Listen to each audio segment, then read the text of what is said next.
dear students, welcome back to our new session. Today we are going to complete chapter number 3, Chemical Reactions and Equations, and it's part 5. Let's start with the oxidation and reduction reactions.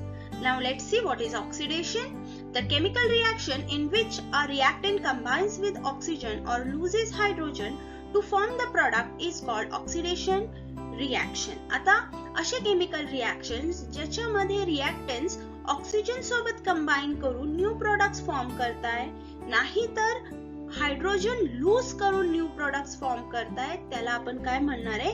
Oxidation reaction. आता इथे oxidation reaction मध्ये महत्त्वाचे दोन शब्द कोणते आहे? Oxidation मध्ये combines with oxygen और लूजेस हायड्रोजन. हे ऑक्सिडेशनचा खूप महत्त्वाचा पॉइंट आहे, हे आपल्याला लक्षातच ठेवायचं आहे. नंतर आपण एक्झाम्पल्स बघूया. Mg+O2 gives MgO. आता इथे हा रिएक्शन आपल्याला माहिती आहे की magnesium when combines with or burns in air it forms magnesium oxide. इथे काय फॉर्म केलेलं आहे त्याने? मॅग्नेशियम ऑक्साइड फॉर्म केलाय. म्हणजे हा मॅग्नेशियम ऑक्सिजन सोबत काय झालाय? कंबाइन झालाय. बरोबर. आता नेक्स्ट एक्झाम्पल आपण घेऊया. Carbon plus oxygen forms carbon dioxide. आता इथे सुद्धा कार्बन जो आहे तो ऑक्सिजन सोबत कंबाइन होऊन काय फॉर्म केलाय त्याने? Carbon dioxide. आता वेगळा एक्झाम्पल आपण घेऊया जिथे एखादा कंपाऊंड जो आहे तो काय लूज करतोय? हायड्रोजन लूज करतोय रिएक्टन्स. ते बघूया. MgH2 आहे. आता इथे मॅग्नेशियम आणि हायड्रोजन गॅस काय होते? लिबरेट केली जाते. म्हणजे हा जो रिएक्टंट आहे मॅग्नेशियम हायड्राइडचा, त्यांनी काय केलेलं आहे? मॅग्नेशियम आणि हायड्रोजन लूज केलाय. लक्षात आलं? आता दुसरं एक्झाम्पल आपण बघूया. CH3 हा कशाचा फॉर्म्युला आहे? C2H6. म्हणजे काय फॉर्म झालाय आपला इथे? इथेन आहे. हा काय आहे? इथेन आहे. मग इथेन मधला आता दोन्ही साइडनी 1-1 हायड्रोजन काय होतोय? लूज होतोय. 1-1 हायड्रोजन लूज झाल्यानंतर इथे एक डबल बॉन्ड फॉर्म होणार आहे. लक्षात दिसतोय का नाही डबल बॉन्ड? व्हेरी गुड, दिसतोय. ठीक आहे. आता त्याच्यातून प्रत्येक कार्बन एटम जो 3 हायड्रोजन सोबत रिएक्ट झालेला आहे, कनेक्ट झालेला आहे, त्याच्यामधून एक एक हायड्रोजन लूज करणार आणि इथे C2H4 फॉर्म होतोय. म्हणजे हा काय फॉर्म झालाय? इथीन फॉर्म झालाय. ह्या दोन केसेस मध्ये हायड्रोजन काय झाले? लूज झालेले आहे आणि ह्या दोन केसेस मध्ये ऑक्सिजन कंबाइन झालेले. म्हणजे हे जे 4 एक्झाम्पल्स आपण घेतले हे कशाचे आहे?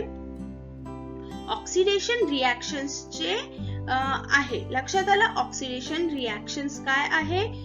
कंबाइनिंग विथ ऑक्सिजन और losing hydrogen. Combining with oxygen or losing hydrogen is the oxidation reaction. Some oxidation reactions are brought by use of specific chemical substances. आता जे केमिकल रिएक्शन्स आहे ऑक्सिडायझेशनच्या, त्यांच्यामध्ये काही स्पेसिफिक केमिकल सबस्टन्सेसचा वापर आपण करतो जेणेकरून ऑक्सिडेशन रिएक्शन जी आहे ती चांगल्या पद्धतीने होऊ शकते आणि ऑक्सिजन व्यवस्थित अवेलेबल होऊ शकतात. आता आपण एक्झाम्पल बघूया. Ethyl alcohol. आता इथे आपण एक्झाम्पल घेतलंय इथाइल अल्कोहोल. तो कशात ऑक्सिडाइज करतोय? आपण ऍसिटिक ऍसिड मध्ये ऑक्सिडाइज करतोय. लक्षात आलं? आता इथे करताना आपण हा नेसेंट ऑक्सिजन घेतलेला आहे. हा जो सिम्बॉल आहे तो नेसेंट ऑक्सिजनचा आहे. त्याच्यामध्ये आपण पोटॅशियम डायक्रोमेटचा वापर केलेला आहे. हा पोटॅशियम डायक्रोमेट ऍसिडिक आहे. का बरं? कारण आपण त्याच्यामध्ये H2SO4 पण ऍड केलेला आहे. आता पुढे बघूया आपण काय होतं. Here the acidic potassium dichromate makes oxygen available for the oxidation of the reactant ethyl alcohol.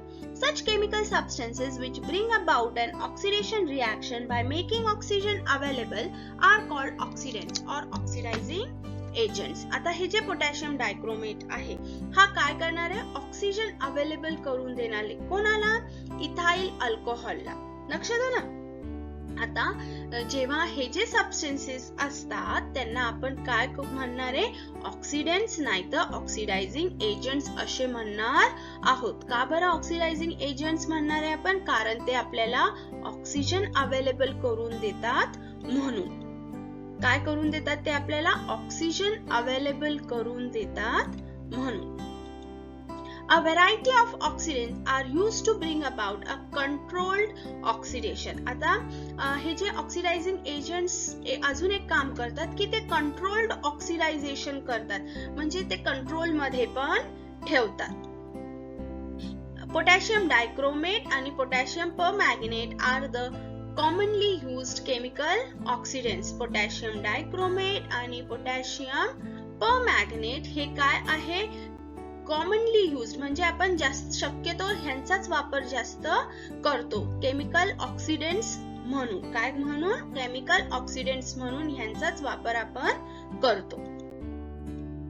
आता इथे एक इक्वेशन दिलेली आहे जिथे पोटॅशियम परमॅंगनेटचा वापर केलेला आहे, ऍसिडिक आहे ते, आणि FeSO4. आता ही जी केमिकल इक्वेशन आहे ह्याच्यामध्ये काय होतं ते आपल्याला बघायचंय. Here FeSO4 is transformed into FeSO4 म्हणजे फेरस सल्फेट जे आहे ते फेरिक सल्फेट मध्ये कन्वर्ट केलं जाते. कशात कन्वर्ट केलं जात आहे, फेरिक सल्फेट मध्ये. आता इन आयोनिक रिएक्शन, आता जेव्हा आयोनिक रिएक्शन्स होतात मध्ये समजूया आपण काय होतंय नेमकं. Fe2+ जो आहे तो कशात कन्वर्ट करतोय आपण, Fe3+ मध्ये. कशात कन्वर्ट करतोय, Fe3+ मध्ये कन्वर्ट करतोय. The net change taking place in the above conversion is shown by the net ionic reaction as shown below. आता हे जे कन्वर्जन आहे ते आपण बघूया कसं होतं. नेट आयोनिक कन्वर्जन काय आहे, Fe2+ कशात कन्वर्ट होत आहे, Fe3+ मध्ये, म्हणजे फेरस कशात कन्वर्ट होत आहे, फेरिक मध्ये कन्वर्ट होत आहे.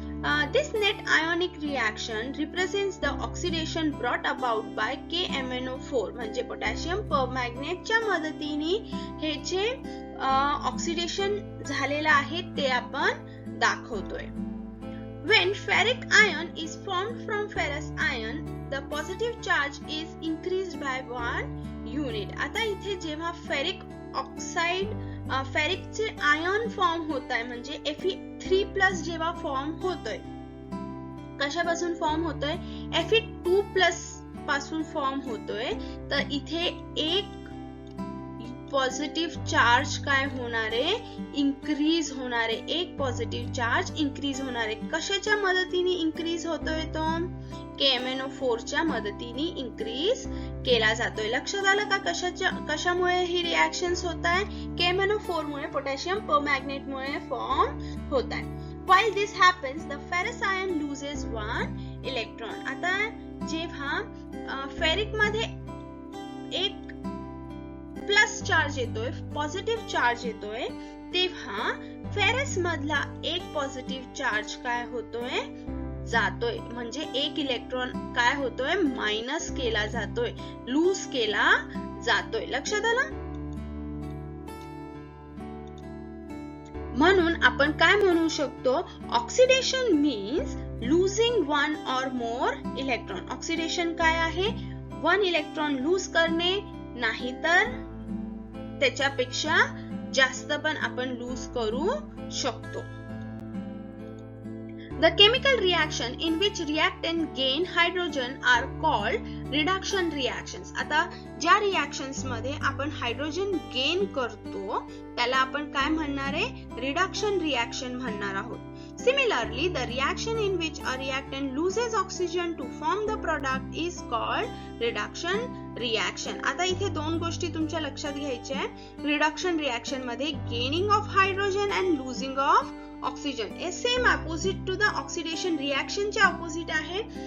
ह्याच्यामध्ये आपण हायड्रोजन गेन करणार आहे आणि ऑक्सिजन काय करणार आहोत, आपण लूज करणार आहोत. लक्षात ठेवा, हे रिडक्शन रिएक्शन आपण करतोय. The substance that brings about reduction is called a reductant or reducing agent. आता जे सबस्टेन्सेस असे केमिकल सबस्टेन्सेस जे रिडक्शन करून आणणार आहेत त्यांना आपण काय म्हणणार आहोत? रिडक्टंट्स नाही तर रिड्युसिंग एजंट्स असे म्हणणार आहोत. लक्षात ठेवायचंय. ह्याच्यामध्ये ह्या क्वेश्चन वरती प्रश्न येऊ शकतात. ऑक्सिडेशन आणि रिडक्शन वरती प्रश्न येतातच. When hydrogen gas is passed over a black copper oxide, a reddish colored layer of copper is formed. आता जेव्हा हायड्रोजन गॅस आपण कॉपर ऑक्साइड वरती हायड्रोजन गॅस पास करतो आपण, तेव्हा काय फॉर्म होत आहे? रेडिश कलर्ड लेअर येते, बरोबर की नाही? Reddish colour layer. आता ती रेडिश कलर लेअर कशाची आहे? कॉपरची आहे. म्हणजे कॉपर ऑक्साइड मधला ऑक्सिजन आपण काय केलाय? लूज केलाय. ऑक्सिजन आपण काय केलाय? लूज केलाय. म्हणजे इथे रिडक्शन रिएक्शन आली की नाही? लूज केलाय आपण ऑक्सिजन. तर बरोबर. नेक्स्ट काय आहे बघा. In this reaction and oxygen atom goes away from copper oxide, which means that reduction of copper oxide takes place, whereas hydrogen molecule takes up oxygen atom and water is formed, meaning oxidation of hydrogen takes place. आता इथे काय होतंय बघा. इथे आपल्याला दोन situations दिसतायत. एक तर आहे कॉपर ऑक्साइड मधून ऑक्सिजन लूज करण्याचा. आपण काय करतोय? लूज करतोय. इथे काय करतोय? लूज करतोय. आणि इथे हायड्रोजन मध्ये हा जो ऑक्सिजन आहे तो आपण काय केलेला आहे? गेन केलेला आहे. काय केलेला आहे? गेन केलेला आहे. म्हणजे इथे ऑक्सिडेशन रिएक्शन पण होते आणि रिडक्शन रिएक्शन पण आपल्याला दिसते, बरोबर की नाही? दोन्ही सिच्युएशन्स आपल्याला इथे दिसताय. मग पुढे बघूया आपण. Thus, oxidation and reduction reactions are occurring simultaneously. The reductant is oxidized by the oxidant and the oxidant is reduced by the reactant. म्हणजे ऑक्सिडेंट मुळे रिड्यूस होत आहे आणि रिडक्टंट मुळे ऑक्सिडाइज्ड होत आहे. हे दोन्ही सिच्युएशन्स आपल्याला इथे दिसताय. Due to these characteristics of the reduction and oxidation reaction, a single term redox reaction is used in place of two terms. आता इथे आपण रिडक्शन पण होत आहे, ऑक्सिडेशन पण होत आहे, म्हणून आपण सिंपल केलेला आहे. त्याला काय म्हणतो आपण? रेडॉक्स रिएक्शन म्हणतो. रेडॉक्स का बरं? RED रेड मधून, रेड कुठून घेतला आपण? रिडक्शन मधून. आणि OX कुठून घेतलाय आपण? ऑक्सिडेशन म्हणून. म्हणून तो काय फॉर्म झालाय? रेडॉक्स रिएक्शन फॉर्म झालेली आहे. रेडॉक्स रिएक्शन म्हणजे काय? Reduction plus oxidation. आता next topic which we have to cover is corrosion. आता कोरोजन तुम्हाला माहितच आहे. आपण 9th स्टँडर्ड पर्यंत कोरोजनचा अभ्यास केलेला आहे. कोरोजन म्हणजे काय? एखाद्या लोखंडाच्या मेटॅलिक सरफेस जे असतात त्याच्यावरती रस्ट येणे, गंज लागणे, त्यालाच आपण काय म्हणतो? कोरोजन असे म्हणतो. मग कोरोजन लागण्यासाठी काय काय गोष्टींची गरज असेल बरं? Both water and air are necessary for rusting. आपल्याला एअर आणि वॉटर दोघांचीही गरज असते.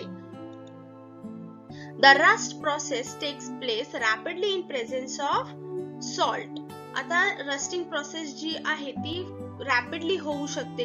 कधी होऊ शकते? जेव्हा तिथे सॉल्ट प्रेझेंट असतील तेव्हा. A certain type of reddish colored solid layer collects on their metallic surface. आता आपले जे लोखंडाच्या वस्तू असतील, मेटॅलिक सरफेस जे असतात त्यांच्यावरती आपल्याला रेडिश कलरची सॉलिड लेअर फॉर्म होताना दिसते, बरोबर की नाही? लाल कलरची जी लेअर असते लोखंडाच्या वस्तूवर, गज वगैरे पडलेले असतात त्याच्यावरती येते. घरातले खिळे जे पडलेले असतील त्याच्यावरती पण ती लेअर येते. त्याला आपण काय म्हणतो? This layer is called rust and its chemical formula is Fe2O3XH2O. म्हणजे एअर मधून आपल्याला काय मिळणार आहे? ऑक्सिजन मिळणार आहे. आणि वॉटर मधून आपल्याला काय मिळणार आहे? वॉटर. मध्ये वॉटर आणि ऑक्सिजन कोणासोबत रिॲक्ट करताय? आयन सोबत. आणि हा फॉर्म्युला फॉर्म करणार आहे. आता ह्या फॉर्म्युल्यामध्ये आपल्याला दोन्ही गोष्टी दिसतात. ऑक्सिजन O3 पण दिसतंय आणि H2O म्हणजे वॉटर पण दिसतंय. ही जी X ची व्हॅल्यू आहे, या X च्या व्हॅल्यूवर आपण काही पण ठेवू शकतो. म्हणजे 2 ठेवू शकतो, 5 ठेवू शकतो, according to the formula. Now the rust on iron does not form by a simple reaction of oxygen with iron surface. आता ही जी रिएक्शन आहे ती एवढी सोपी आपल्याला वाटते पण एवढी सोपी नसते. The rust is formed by an electrochemical reaction. Different regions on the surface of iron becomes anode and cathode. आता different regions on the surface म्हणजे आता एखादा लोखंडाचा तुकडा जर आपण घेतला तर त्या लोखंडाच्या तुकड्यावरतीच काही पॉइंट्स असतात, काही सेक्शन असतात ज्याच्यावरती एनोड फॉर्म होऊन जातात आणि कॅथोड स्वतःहून फॉर्म होऊन जातात.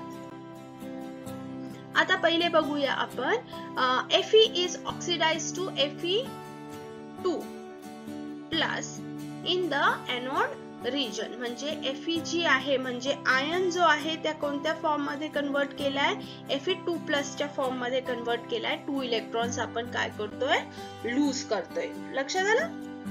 मग दुसरीकडे O2 is reduced to form water in cathode region. म्हणजे कॅथोड रिजन असेल तिथे ऑक्सिजन रिड्यूस होणार आहे म्हणजे oxygen plus 4H plus 4 electrons म्हणजे इलेक्ट्रॉन्स घेतले आणि काय फॉर्म झालाय, H2O वॉटर फॉर्म झालाय. म्हणजे आयन एनोड रिजन वरती ऑक्सिडाइज होणार आहे आणि ऑक्सिजन जो आहे तो कोणत्या रिजन मध्ये, कॅथोड रिजन मध्ये चेंज होणार आहे, रिड्यूस्ड होणार आहे.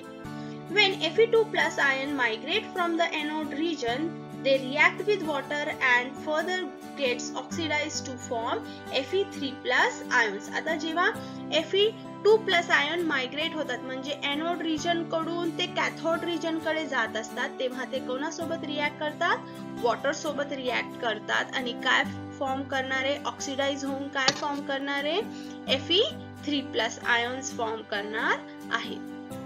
A reddish colored hydrated oxide is formed from Fe3+ ion. It is called rust. जेव्हा Fe3+ ion फॉर्म होतात तेव्हाच ती रेडिश कलर हायड्रेटेड ऑक्साइड्स काय होतात, फॉर्म होतात आणि ते सगळे सरफेस वरती कलेक्ट व्हायला सुरुवात करतात.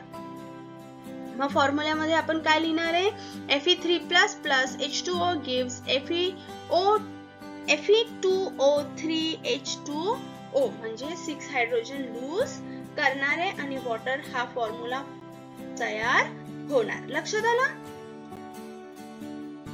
Due to various components of atmosphere, oxidation of metals takes place, consequently resulting in their damage. आता ॲटमॉस्फिअरचे जे वेरियस कंपोनेंट्स आहे, ह्युमिडिटी आहे, ऑक्सिजन आहे, वॉटर आहे, त्याच्यामुळे ते जे मेटल्स आहे ते ऑक्सिडाइज होतात आणि ऑक्सिडाइज झाल्यानंतर त्यांची जी लाईफ आहे ती कमी होते, ते डॅमेज होतात. This is called corrosion. Iron rust and a reddish colored layer is collected on it. This is corrosion of iron. आता आयन वरती, लोखंडावरती जेव्हा गंज लागतो, कोरोजन होतं, तेव्हा आपण त्याला काय म्हणतो, corrosion of ion. Corrosion of ion असे म्हणतो. Corrosion is a very serious problem. आता हे जे कोरोजन आहे तो एक खूप सिरियस प्रॉब्लेम आपल्या समोर, प्रत्येकासमोर आहे. आता सगळ्यात महत्वाचं आहे रेन्सिडिटी. आता रेन्सिडिटी काय आहे ते पण बघूया. When we use old leftover cooking oil from making foodstuffs, it is found to have foul odor called rancidity.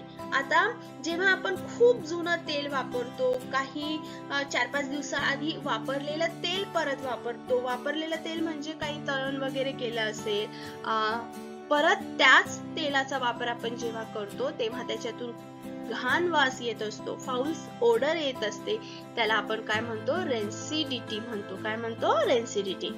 If food is cooked in such oil, its taste also changes. आता अशा पद्धतीचे जे खराब तेल असेल त्याच्यामध्ये आपण अन्न तयार केलं असेल तर त्या फूडची चव सुद्धा काय होत असते, चेंज होत असते. लक्षात ठेवा.